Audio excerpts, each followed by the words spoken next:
And welcome to the Research Works podcast, brought to you in association with Curtin University and the Healthy Strides Foundation.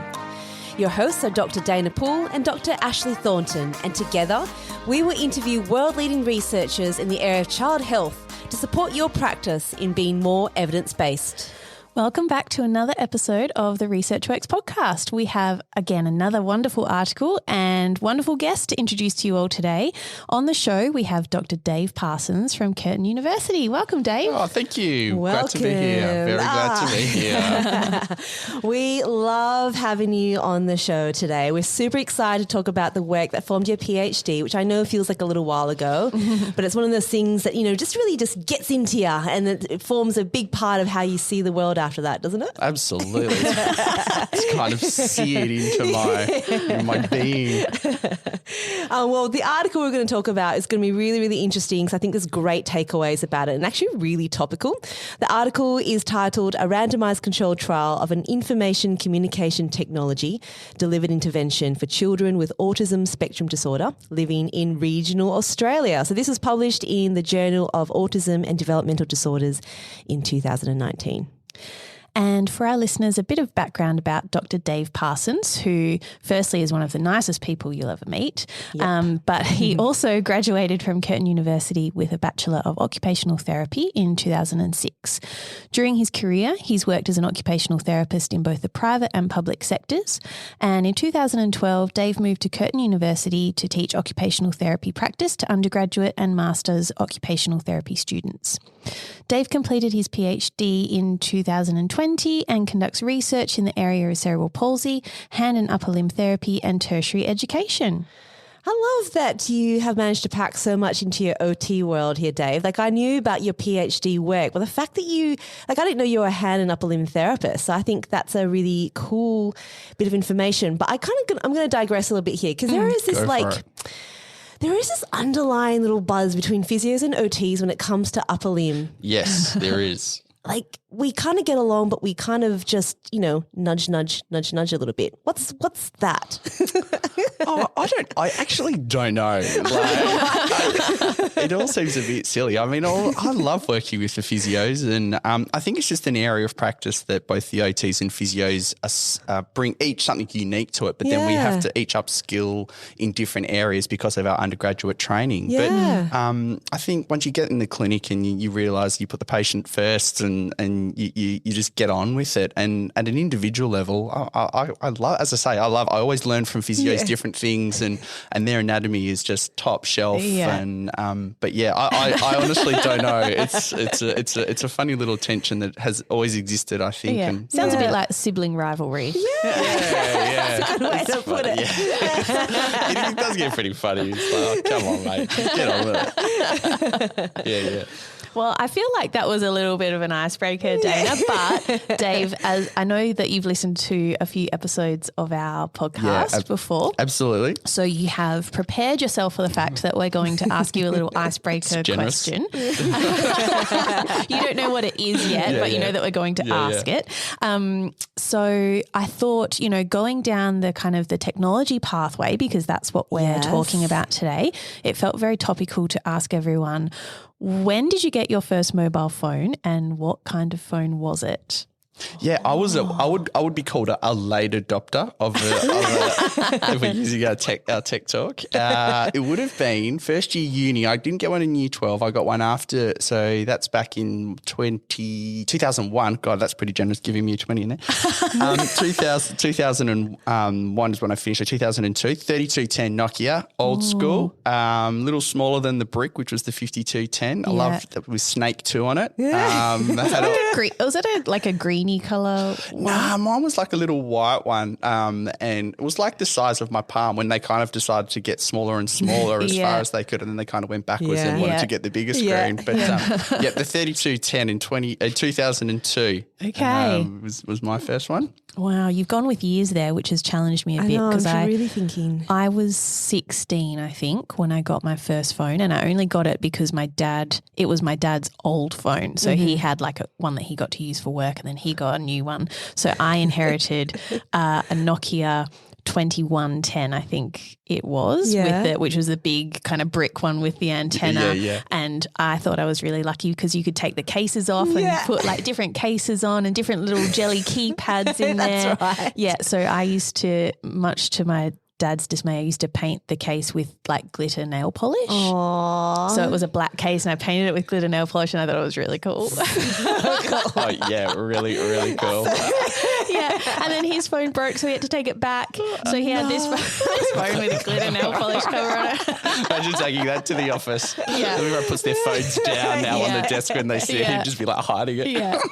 I think we're all Nokia people. Yeah. So, yeah, that was my first one as well. Mine was the brick with the antenna. And I was told, my mum gave it to me and said I must have it on when I was in my first year uni. So it was about 2000 probably.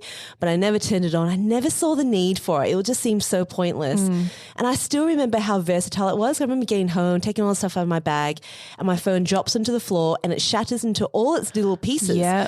But good at that. you can just put it back together again. It was brilliant. It was amazing. So, I mean, you can't do that with your phones now. If you break it, if you drop it, you shatter it. That's It's it. cooked. Yeah. So how far has it come along since then? The brick with the antenna.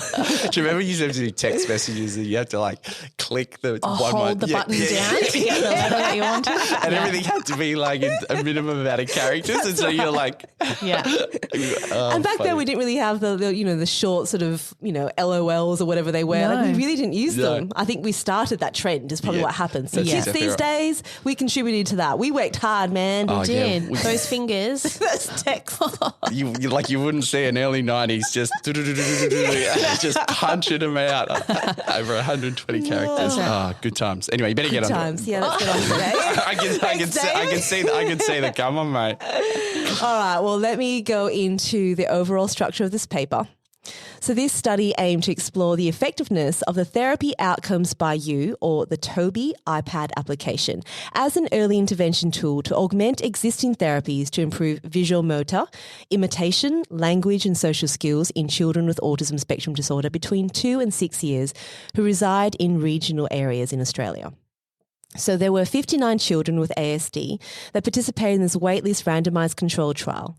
Participants were assessed at baseline after the 3-month intervention period and again 6 months as a follow-up assessment. The primary outcomes included the Mullen scales of early learning and the communication and symbolic behaviour scales developmental profile caregiver questionnaire. The intervention included the use of the therapeutic outcome by you, or we'll call it from now on the Toby application, provided on a tablet. And participants in the intervention were asked to use the application for 20 minutes once per day at a time that was convenient to the family, targeting the domains of motor, imitation, language and social skills. So the results indicate that the expressive language subscale of the Mullen scale of early learning was significantly different between the intervention and the control group. And when the groups were pooled, significant improvements were shown in receptive and pragmatic language and social skills, which were maintained, suggesting skill acquisition. Thanks for that, Dana. You're welcome. Dave, I think this paper's actually really topical with what the world has been facing over the last couple of years and having to, pivot to telehealth interventions during the COVID pandemic, which we're all familiar with. I think it means there's a real appreciation for kind of digital health tools and health solutions. So the other thing that I wanted to say before we start is that I think it's really unique to see clinical trials, and in particular a randomised control trial that has looked into interventions delivered in regional areas, because often I think that's recognised as a limitation or a gap in a lot of the studies that we talk about. So I wanted to kind of start with a bit of a context setting, if we could, and get you to talk to us a bit about the availability of therapy services for children with autism spectrum disorders in regional areas. Yeah, sure. And so I suppose it's probably first off for context setting for me too around how these projects kind of came about. And so there were some partners down south, the Lishman Health Foundation. They approached the university to try and understand this phenomenon a little bit more, in the sense that they kind of knew that there were some barriers and challenges that the families primarily, so for internationalists, we're in Western Australia, so in the southwest, so around Bunbury and Busselton, which is about 2.5 hours south of Perth, where we live. experiencing these kind of barriers to access to therapy services. And so this was the project kind of began 2015 and it kind of went on. So look, really there are issues around getting access to therapy support services, and particularly in what with children with ASD around the intensive nature of required from intervention, and because of the challenges largely around the vast distance or that tyranny of distance that they have to face. And so, look, it is a challenge in getting both adequately trained therapists with the skills to service these areas, and then also to retain those therapists down there. And so I think it's a really niche population. Well, I say niche, but it's a population that is quite unique, I suppose, in the sense of its needs. And I think sometimes, as you say, often overlooked because and I think I suppose we'll go on to it around the challenges of accessing and recruiting those families in those areas, given the vast distances that are required to get them. Yeah. So typically, if a child in a regional area wanted to access intensive therapy, they might have to travel 2 or 3 hours to Perth because it's intensive and it's something that they would probably be booked in to do, say, every day. They would have to, find accommodation and all the additional costs that are associated with that. It's not as easy as it might be for a family, relatively speaking, in the metro area. Yeah, and that's exactly right. And I think that's also really worth mentioning around and kind of one of my bigger findings perhaps in my PhD process was that understanding that just because you're out of Perth doesn't mean that everybody who's regional is the same, because there's all these differences between regional, interregional, and the language is so diverse across the different jurisdictions. And so studies in the UK and studies in the US, they use rural, but they don't necessarily use a classification system to define what rural is. And so when we're talking about Australia, the language, according to the Australian Bureau of Statistics, is around very remote, outer regional, interregional. And so they're very different even amongst themselves. Wow, absolutely. And so when we talk about rural or regional and remote, we have to be really mindful around where they are. And so to put context to these findings is around the large majority of these are, I suppose, inner and outer regional was very difficult and not representative of remote and very remote. And so I think that's really worthwhile noting too. Absolutely. Around that. Yeah. So just a question around, we touched on it there a little bit in terms of the intensive approaches, and I know in your paper, so just summarise that there is this requirement for certain skill acquisition. We're talking about 15 to 25 hours per week of quality intervention.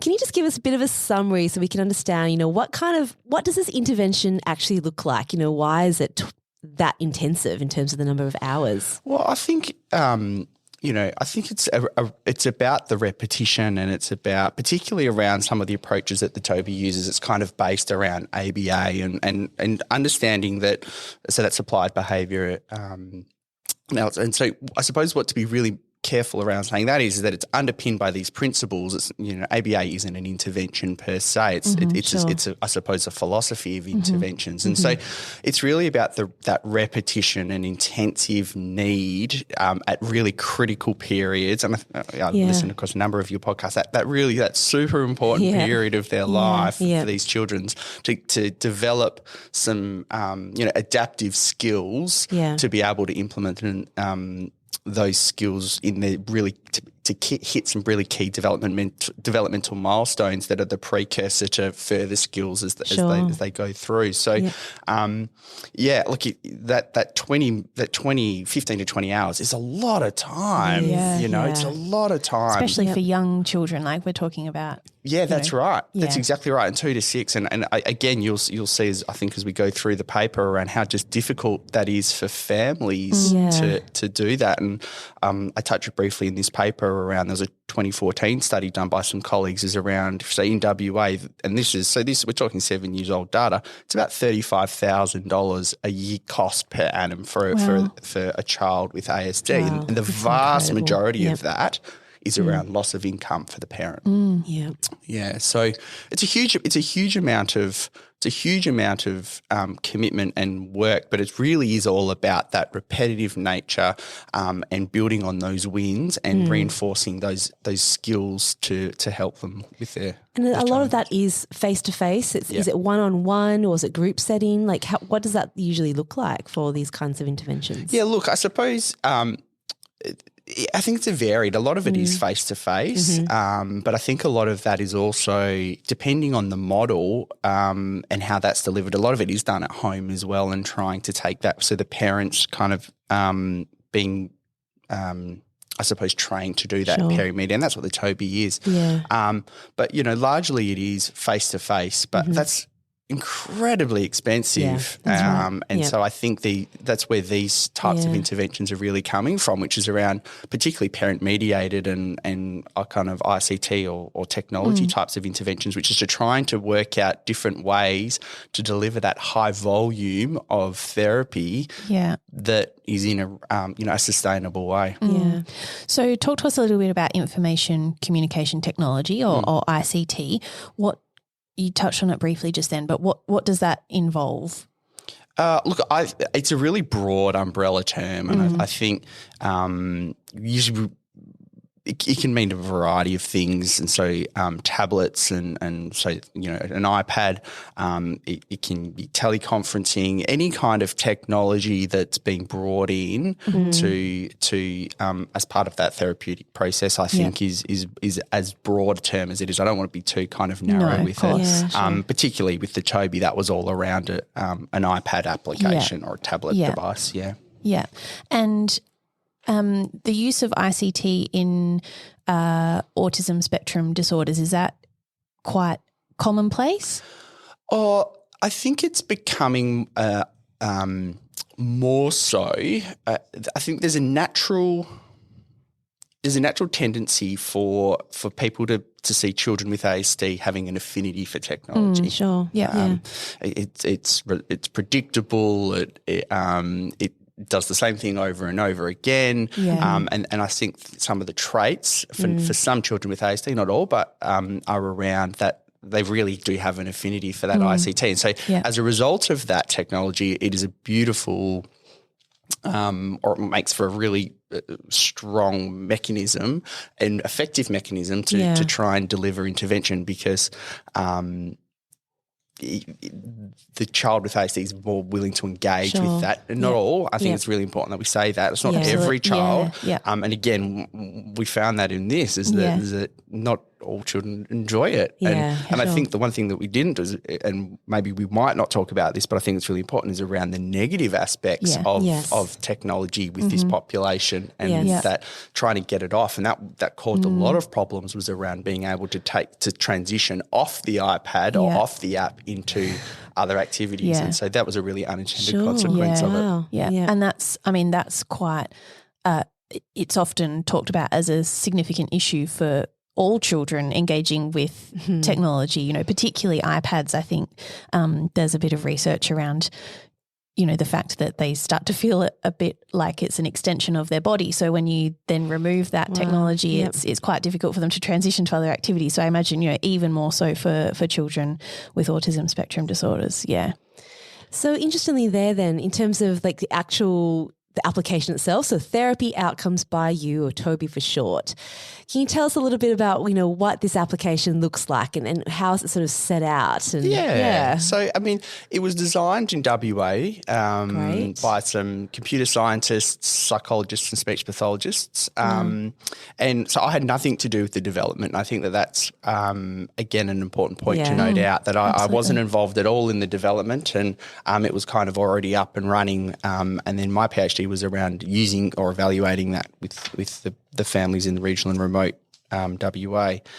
So it's an iPad app that was available on the App Store that you were able to download, and it really has very easy interface, and it's primarily, I suppose, the underpinning philosophy is around it teaches the parent how to teach, and I think that's probably the kind of key note to think about, that it was never designed to replace one-on-one therapy. Sure. And perhaps I asked too much of it in my PhD around that. But there were reasons for why we tested that. But that's fundamentally what it was about. So it kind of has 4 areas, as was mentioned in the introduction. So it's around visual motor kind of skills, imitation skills, social skills and language skills, both receptive and expressive. And within that, it's kind of a curriculum tree, starting with simple or easier tasks. And then as the child progressed through the tasks and achieved them, they became more challenging as they went to try and move up that curriculum tree. So it has 3 different kind of delivery systems. So the solo, the partner or parent or caregiver, and then what they called a NET or natural environment training. And so a big criticism of technology-based interventions is that generalizability away from them. So developing skills on the iPad, but then being able to take those skills learned and then apply them to a real-world dynamic context. And so the Toby app tried to address that through this natural environment training. So the solo and the partner, I suppose, are pretty self-explanatory in the sense that the solo activities, the child developed the app and then I played very playful games, as you would with all types of interventions, fun, colourful, had a very, underpinned by those ABA principles around a reward system. Sure. So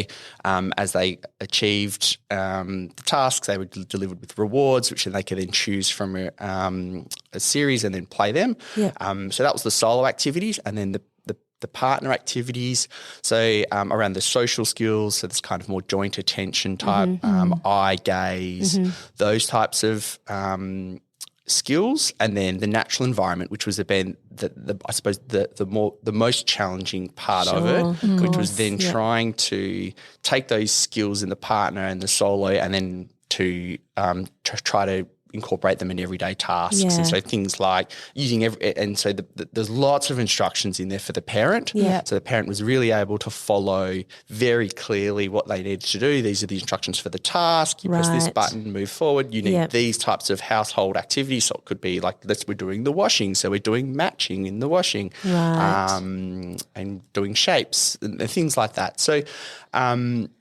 I suppose that's a kind of a bit of an overview around it, working on those kind of 4 areas across 3 different tasks. So it was quite comprehensive. Really cool. Yeah, it does sound like it almost sounds like a great teaching tool as well for clinicians who might be working. Because it gives a good model. I mean, we love a good model, don't we? Oh, love a good model, love a good framework. Yeah, that's right.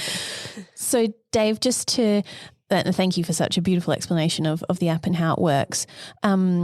In terms of how you actually designed your trial, you used a waitlist parallel randomised control trial, and you block randomised participants in pairs. So you had a 1-to-1 allocation ratio intervention to your waitlist group.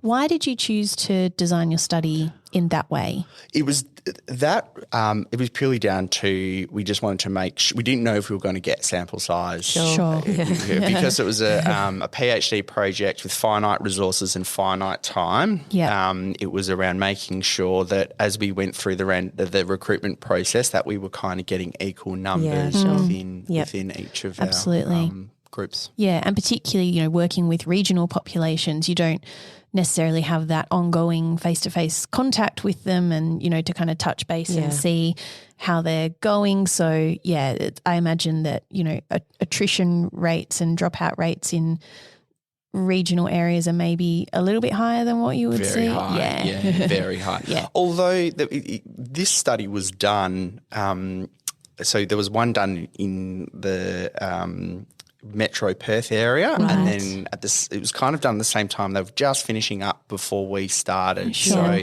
through TKI and Andrew Whitehouse's team, and they did more of a metro recruitment, and then we did a regional and remote. And so I kind of again touch on it in the paper around we chose intentionally a lot of quite similar outcome measures, but they had a very high attrition rate as well, particularly from the in the later half of their intervention. So they did a 6-month intervention period, whereas we did a 3-month intervention period, and they had a very high drop rate in the second 3 months, if that kind of makes sense, in the back half of their intervention period. Yep. Yeah.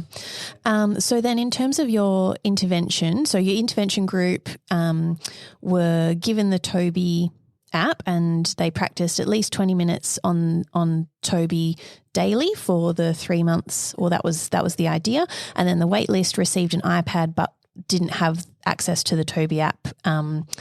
And then therapy as usual over the 3 months before they then got the app. Is that right? Correct, yeah. Yeah. And then your assessments were at your baseline time point, and then you reassessed post-intervention, so at that 3 months, and then follow-up at 6 months. Could you talk to us about what your primary outcome measure was? Yeah, so that's a very good outline of the study. I was just following it along in my head. The primary outcome measure was the Mullen scales of early learning, and then the communication symbolic behaviour scale. So they were our primary outcome measures, and largely the reason we chose those two measures were around trying to address those 4 areas, those are the 4 domains that Toby was working on. So that was imitation, visual skills, language, and social skills. And so the Mullen Scales of Learning is a clinician-administered assessment across some very broad. It's not necessarily ASD specific, so it's developmental, very well used and recognised developmental milestone assessment. And then the CSBS was a parent-reported around more of the social and symbolic kind of behaviours skills. Yeah. So you mentioned that the Mullen scale is something that's perhaps used quite regularly in clinical practice, or therapists would be familiar with that scale. Would you recommend those two that you used as outcome measures for use in a clinical setting? Yeah, it's a good question. I think for all the clinicians out there, I think it's really about trying to work out what you're trying to measure. Yeah. And the Mullens, it's good for younger children, I think. So it had a ceiling is about 6, I think, 6 years off the top of my head. Yeah. And it looks at really fine motor, gross motor, expressive and receptive language. So it's quite it doesn't have that social aspect that you might want to capture using other assessments. Sure. But it certainly does give a very good, picture across some very good standardised norms and very well established around those areas. It's always good to know about those assessments, aren't they? Absolutely. Especially in the world we are now, where your caseload can be really diverse. Yeah. Do therapists need specific training for using the Mullens? No. They can follow that? Yeah, obviously apart from their undergraduate training. Of course, sure. Yeah. And how long would it take to complete the Mullens? I think it does depend on the child, and sometimes I've found myself running around. So a lot of Same my with any assessment. Sounds very familiar. The interesting thing that I did was that we did all of the assessments in the family's home. Yes. And so I think that included a lot. It was kind of got a lot of natural responses out of the child, and they were safe in that environment. So I think that worked really, really well. However, there was a lot more distractions as well. So, but going back to the original question, look, you could probably do it in 40 minutes to an hour, depending on how well they go across the four domains. Yeah. And like you say, it just depends what you are interested in assessing. That's exactly right. That's right. That's exactly right. Well, it's good to have that one in our toolbox. Okay, so now to the really exciting stuff to be able to really explore is the results. So Dave, can you talk us through sort of what you found were the differences between the intervention group and your control group? Yeah, straight off the bat, not a lot. There wasn't a lot of difference. And, as particularly a very novice researcher going through the process, you kind of are very disappointed and at the end of this huge trial that saw me gallivanting across the countryside, racking up the kilometres to see, it all came down to very little difference. But I think there's value in that. There in is. the sense there of absolutely really is. working out, okay, this actually doesn't have a huge effect size across a lot of these domains. And so we did see a difference in around expressive language, but I always, same in the paper, is about really qualifying that and saying that the statistical methods that I use, it could have just been by chance. Sure. And so we all got to take that with a big grain of salt. So in terms of that RCT, it was around expressive language. We saw a significant improvement. And then I also pulled them together. So so we had a big problem around dropouts, as we mentioned before. So trying to retain this group, and so to try and see how they went over time. We did a crossover trial. So each child got the intervention and then got assessed as a follow up as well. So I had 3 data points with our population. So we put them all together and then we calculated it out. And then so there was a difference around receptive language, pragmatic language, and some social scales. But whether that was due to Toby or natural development, that's hard to say because we didn't have that that wasn't controlled. That pooled group. However, they did because of they were norms in terms of we had developmental age norms. They did see a bigger increase over the intervention period than between the intervention period and the follow-up. So they plateaued across that. So we did see a bit of a difference. That's still useful. And that's kind of what suggested to you and your team that there was perhaps an element of skill acquisition over that time, which is interesting. Yeah.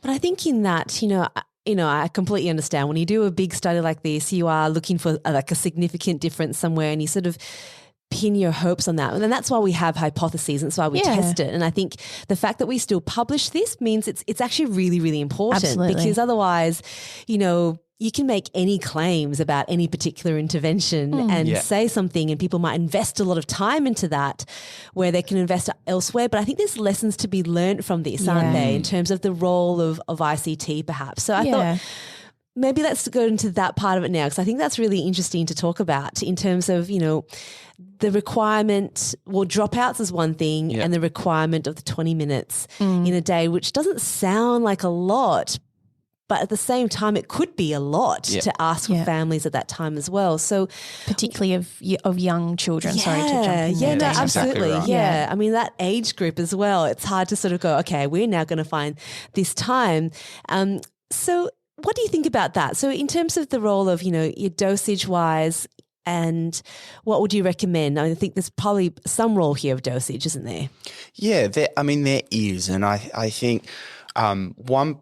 And to kind of build on that question, I think from my RCT, one of the big problems the issues that came up was this dropout rate and that burden of asking families to deliver that. And so I went and got 24 families who were awesome. And so I got the people who used it a lot. I had all their usage data. So that was one of the great things about the ICT is data. Scientists out there, it's data. There's so many numbers. It was fantastic.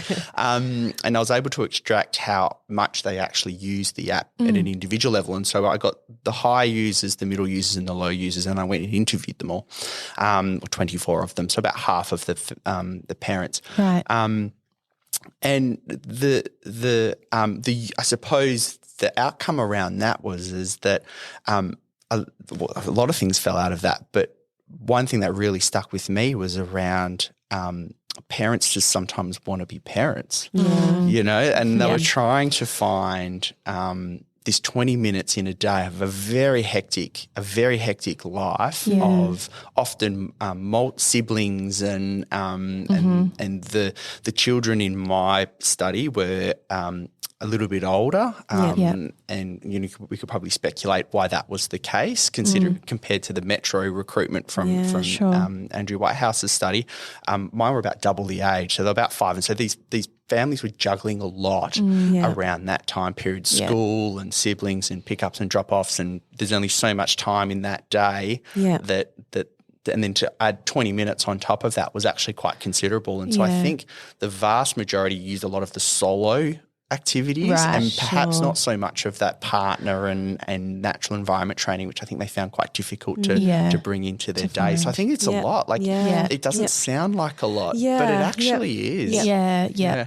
Particularly for, like you say, school-age children, when the reality is that 20 minutes is either at the start of the day where things are really hectic or at the end of the day when things are really hectic. And often, as a parent, perhaps if you have 20 minutes of uninterrupted time with your child, is that what you want to be doing, or do you just want to spend some quality time with them? Yeah. So, it's about finding that balance, isn't it? Yeah, it really is tricky. It really is tricky. And it makes you really wary of, I guess, as a clinician, doesn't matter which area you're in, this population or not, what we ask of families when, when we're providing our suggestions, what you can do, it's just, it's being able to provide that information without the families feeling a sense of guilt that they have to do it, but making it really achievable still, so that there's still some reward and they can see some changes over time, because we're all built that way, right? You want to see a difference. Yeah. So there is this real balance there, and, getting to know the family on that individual level is just so vital. Absolutely. And, as a long-time listener of the podcast, and I know I know you love this, both Ash and Dada, but it's around that we choose the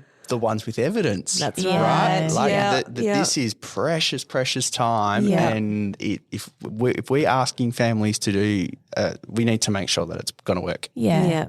And I suppose also that we kind of manage expectations around what the intervention is going to provide to them as well. I think it's not a typical face-to-face therapy delivery. It's something that's a little bit different.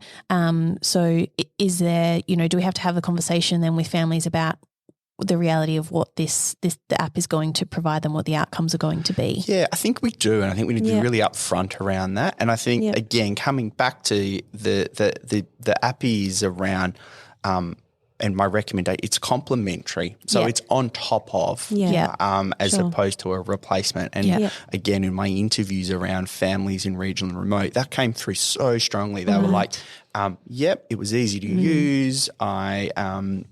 My child did or didn't enjoy it. But one thing that really came strongly through was if this is not the solution for access issues to quality therapy for regional and remote families. Yeah. This is on top of, this isn't the solution. We need to come up with something better. If this is complementary, yes, it's got some value for some children, not all children with ASD, but if this is it, it's not good enough. Yeah. So I think the quest continues. And I think from there, like even just talking about, you introed that as well, Ash, about in this current climate, COVID-19, and we've seen a big shift to ICT. Yeah. And I think we can get really used to the fact that ICT is in our world, but it doesn't necessarily replace what we had before. It was just like our interim solution kind of thing. So it's, again, understand the importance of face-to-face. And for what I'm sort of hearing from you and what your families must have said as well, and I think we've heard similar results in our studies, Ash, is that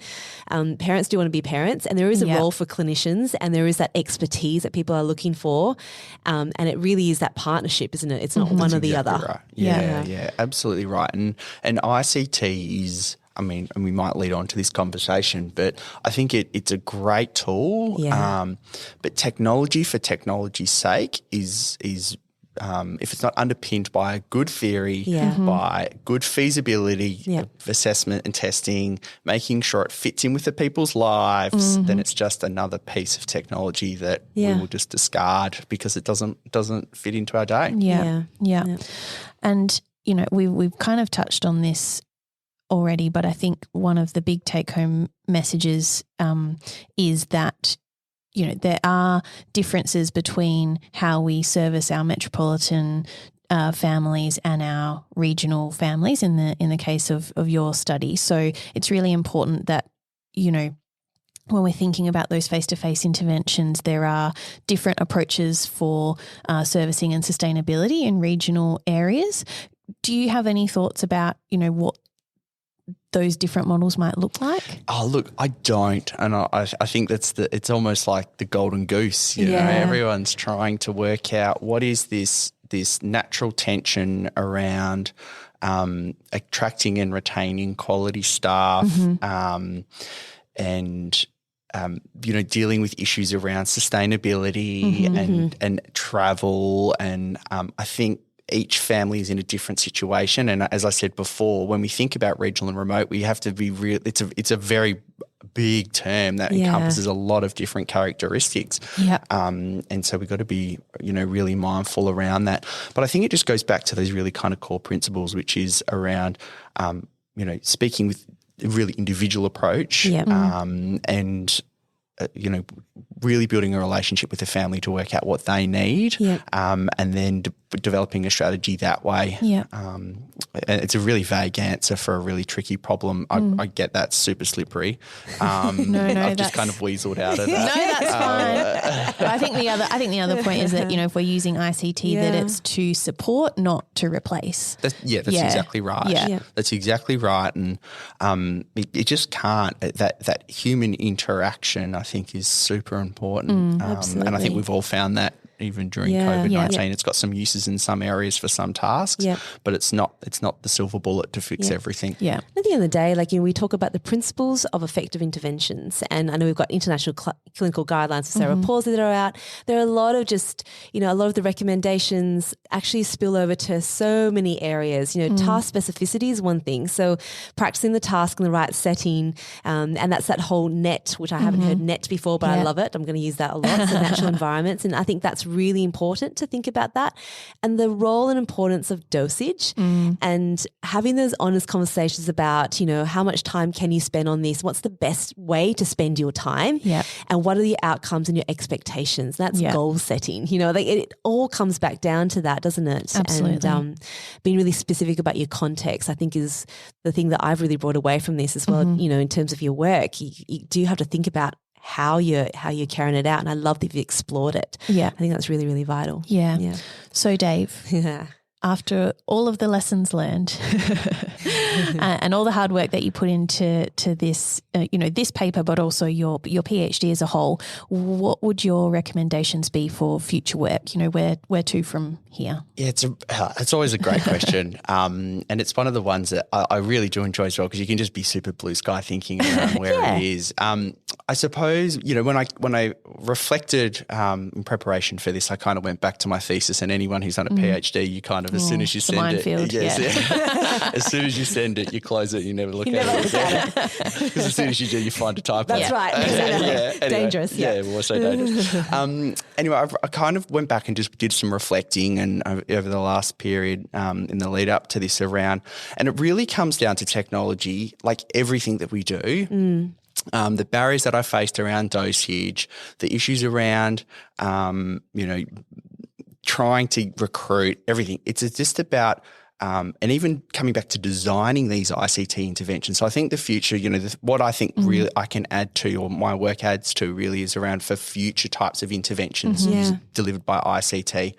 And my advice is always around putting the end user in the centre. And I think we really need to draw on, we're great clinicians and we understand I suppose intervention frameworks, but we also need to understand development, design, and ultimately adoption. And when I mean adoption is how to actually people go out and get the intervention and employ it and use it. And so I think what we need to start thinking about those things at the beginning. And so I think what happened around Toby was and I do mean this with respect to the developers, but also I wasn't involved in that, as around really including that user at both that development phase, that kind of piloting phase, and constantly that feedback loop, and constant product design and development to think about how it's going to be adopted and used and implemented. So good. Yeah, absolutely. Because if you're not thinking about that, you can have this whiz-bang product and you can ask somebody to do it for 20 minutes a day, but then it just sits on a shelf and it doesn't get used. And that hasn't actually achieved anything. So I think the big work is around how do we keep the user and the user can be the parent or the child or the therapist or whoever it is. When you're developing these types of interventions, how you got to keep them at the centre. And you really got to think about how is this going to be adopted by them at the end. And I've got a lot of, I suppose, insights from that from doing this work. Those are great reflections. Absolutely. And I think sorry, before you jump into the next segment, Yeah. one of the things that stood out for me, Dave, is that, you didn't necessarily get the result that you wanted, but you learned so much. And I think, that's an important lesson for everyone listening as well. Just because you don't get your statistical gold standard that you're looking for doesn't mean that you haven't learned a lot from the results aren't telling you necessarily what you thought, but you've learnt so much. So, absolutely, Ash. And I think the other thing to think about that around future directions is that the app worked for a number of children. But in terms of the RCT and the numbers and how it all worked out, I think that it didn't work for the sample. And that's kind of inferential statistics, right? You have to appreciate that. But I think what really needs to be worked out is what works for whom and why. I think that's really around future research is these big randomised controlled trials. I think the gold standard around research design, but they can, particularly in a really kind of heterogeneous group like children with autism spectrum disorders who've got vastly different skills across a variety of different performance areas. We got to work out what works for whom and why. Yeah, I think child health research is heading that way, which is really exciting. Yeah, it is really exciting. More and more we talk to people about it. I think there's a really exciting future for research design there. Yeah. Well, let's sum all this up for the next segment, the 60-second pitch to the common man, Ed. Now, this segment is all about this pitch to someone who doesn't have a background in child health. And as all of you guys know, Ed is our producer. He's been keenly listening, taking notes, I see, nodding on occasion. Sometimes looks a little bit perplexed by what we're talking about. But this is a great segment now for us to sum it all up so we can practice talking to our families about this. So, Dave, in 60 seconds or so, can you summarise your research and your findings? Sure. Well, I'll give it a crack anyway. So, Ed, so I conducted a randomised controlled trial with 59 children with ASD living in regional and remote areas in Western Australia. And so those children each received for 3 months the Therapeutic Outcomes by You app during the intervention period, which focused on areas around visual motor, imitation, language and social skills. Findings from the study showed only an increase in expressive language during the randomised control trial between intervention and control groups. But however, when I pulled them together, there were some statistical differences in receptive language, pragmatic language and some social skills. So my key take-homes around the study were around, we've got to be really mindful around dosage and feasibility, making sure that we can try to make our interventions as easy and appropriate for our families so that they can achieve those dosages that are required. So that was kind of the findings of my study. That's a great summary. Well done, Dave. Very, very good. Thanks. I like that.